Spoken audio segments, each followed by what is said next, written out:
Last time on Stranger Tales, the Ozark Witch sent the heavy lift, but that swamp stalker is one stubborn piece of rusted vacuum tube junk.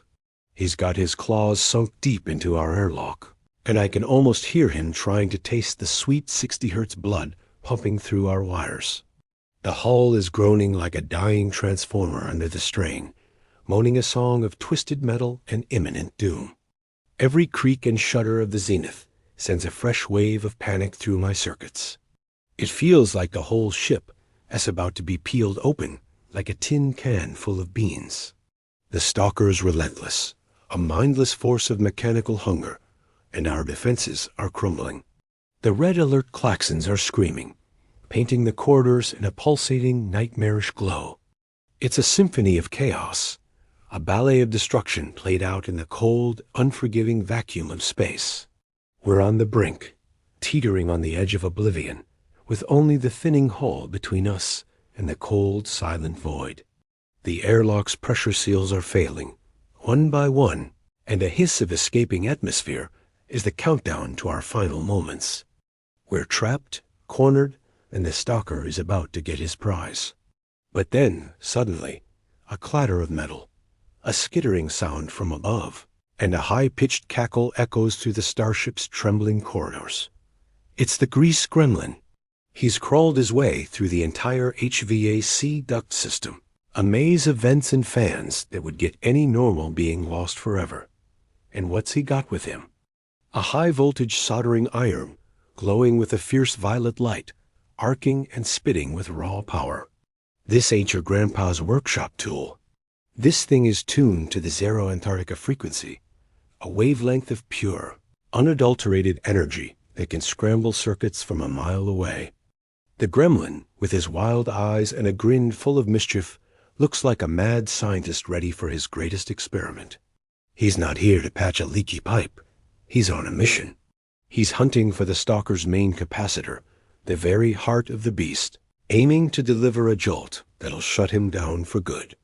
He scurries along the ceiling pipes, a blur of green fur and focused intent, the soldering iron humming like an angry hornet's nest.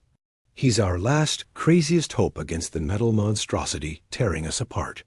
The gremlin don't hesitate for a single nanosecond.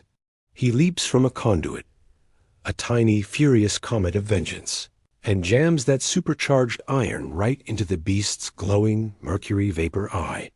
There's a massive, blinding flash of green and violet light, a 10,000-volt arc-over snap that deafens the senses and sizzles the air.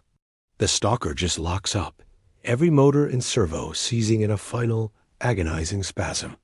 His rusted gears, once a marvel of brute engineering, are turning to molten slag in the Martian muck below. It's a spectacular, horrifying sight. The mossback troll, ever vigilant, sees the opening we've been praying for. With a mighty roar that shakes the very stars, he yanks the zenith through the Arkansas's rift, pulling us free from the stalker's dying grasp, just as the outer airlock slams shut with a definitive final boom. We're through. We're safe from the stalker. But the journey is far from over. The rift is a chaotic vortex of color and sound, and the ship is shuddering violently as we're pulled through space and time. We're in the tunnel now, Assistant. I can see the white river below us, a silver ribbon winding through the Ozark Hills. But we're coming in too hot. Way too hot. The landing gear is busted, completely sheared off during the fight. And our only brakes? The strings on a rusty 3-string guitar we found floating in the cargo bay. This is going to be rough. The trees are a blur of green and brown, the Arkansas pines whipping past the viewport like angry sentinels. The rift is spitting us out with the force of a cannonball, and the zenith is tumbling end over end, a wounded bird falling from the sky. I'm running every diagnostic I can, but all I'm getting are error messages and screening alarms. We're a 10-ton metal brick about to make a very big impression on the landscape. Hold on to something. Anything.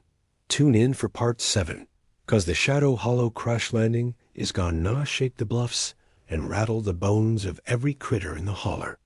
Get our did.